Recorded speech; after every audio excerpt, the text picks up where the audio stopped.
결과부터 말씀드리겠습니다. 지금처럼 빠르게 변하는 시대에도 작은 기회를 포착하면 의외로 큰 수익을 낼 수 있습니다.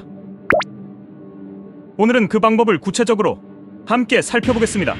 요즘 뉴스를 보면 경제가 어렵다라는 말을 자주 접하게 됩니다. 주변에서도 위기라는 단어를 흔히 듣게 되는데요.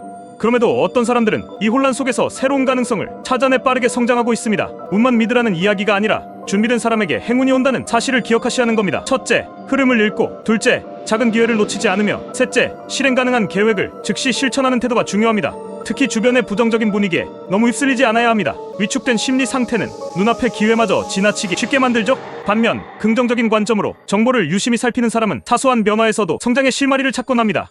예를 들어 신생산업에 대해 이야기가 나오면 단순히 불안하다는 말만 듣고 지나치기보다는 이 분야가 앞으로 어떻게 발전할까라는 질문을 던지는 습관이 실질적인 기회를 가져다 줍니다. 초기 시장은 진입 장벽이 낮아서 투자나 참여에 따른 이익 폭이 클 수 있습니다. 물론 모든 걸 걸라는 뜻은 결코 아닙니다. 내 재정 상태를 정확히 파악하고 감당 가능한 범위에서 작은 시도부터 해보면 좋습니다. 한 번이라도 작게 성공해보면 두려움 대신 자신감으로 새로운 기회를 맞이하게 됩니다. 기회는 종종 시장의 불균형 속에서 생겨납니다. 비대면 서비스가 급성장할 때도 단순히 일시적 상황이라고 넘어갔으면 그 흐름에 올라타기 어렵죠. 반면 이런 방식이 앞으로 자리 잡을 것이라고 읽어낸 사람들은 과감히 먼저 도전해 자리를 잡아갈 수 있었습니다. 속도가 무엇보다 중요합니다. 아이디어만 있다고 모든 게 이루어지지는 않습니다. 작은 실패는 빠르게 경험하고 바로 수정해 나가는 태도가 결국 만드는 원동력입니다. 또한 늘 호기심을 유지하면서 새로운 서비스나 제품을 직접 써보고 시장 반응을 확인해보세요. 단순해 보이는 일이라도 이런 과정에서 쌓인 경험이 뜻밖의 기회를 가져올 때가 많습니다. 많은 분들이 지식을 머리로만 습득한 정작 행동하지 않아서 기회를 잡지 못합니다. 책이나 인터넷에서 얻은 정보를 실제로 실행에 옮기는 사람과 그렇지 않은 사람의 차이는 장기적으로 매우 크게 벌어집니다. 큰 돈을 투자하기 부담스럽다면 소액으로 시작하는 방식을 추천드립니다. 공동 구매나 크라우드 펀딩처럼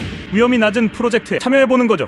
작은 성공과 실패를 차근차근 겪다 보면 스스로만의 투자 원칙과 감각이 생기게 마련입니다. 그리고 어느 정도 수익이 나기 시작했다고 바로 만족하기보다 다음 단계에서는 어떻게 더 확장할까라고 질문을 던지며 계속 도전해야 합니다. 이런 끈기가 결국 진정한 대박 수익으로 이어지기 때문입니다. 지금까지 말씀드린 대로 위기를 두려워하기보다 새로운 시작이라고 생각한다면 여러분도 분명 작은 기회에서 큰 성과를 만들어 낼 수 있습니다. 결국 핵심은 준비된 시선과 빠른 실행입니다. 내가 준비되어 있으면 어떤 변화도 나를 위한 기회가 될 수 있다는 점 잊지 말아주시기 바랍니다. 마지막으로 하나만 더 조언 드리고 싶습니다. 경제 흐름이 불안정해 보여도 부동산 시장은 여전히 높은 가치를 지닙니다. 특히 제가 주목하는 아파트가 있는데요. 최근 개발 호재가 맞물리면서 상당한 상승 여력이 기대된다는 분석이 나옵니다. 물론 모든 투자에는 주의가 필요하지만 시장 동향을 꼼꼼히 체크하고 여유 자금으로 접근하신다면 충분히 불을 키우는 하나의 돌파구가 될 수 있다고 봅니다. 궁극적으로는 작은 단위에서 가능성을 확인하고 경험을 쌓은 뒤 아파트 같은 실물 자산에도 도전해보는 단계적 접근이 바람직하다고 말씀드리고 싶습니다. 여러분이 현명한 선택으로 원하는 부를 실현하길 진심으로 응원합니다. 그래서 그 아파트가 뭐냐고요? 정읍 서이스타이스입니다. 부자가 되고 싶다면 전화 주십시오. 노 팀장이었습니다.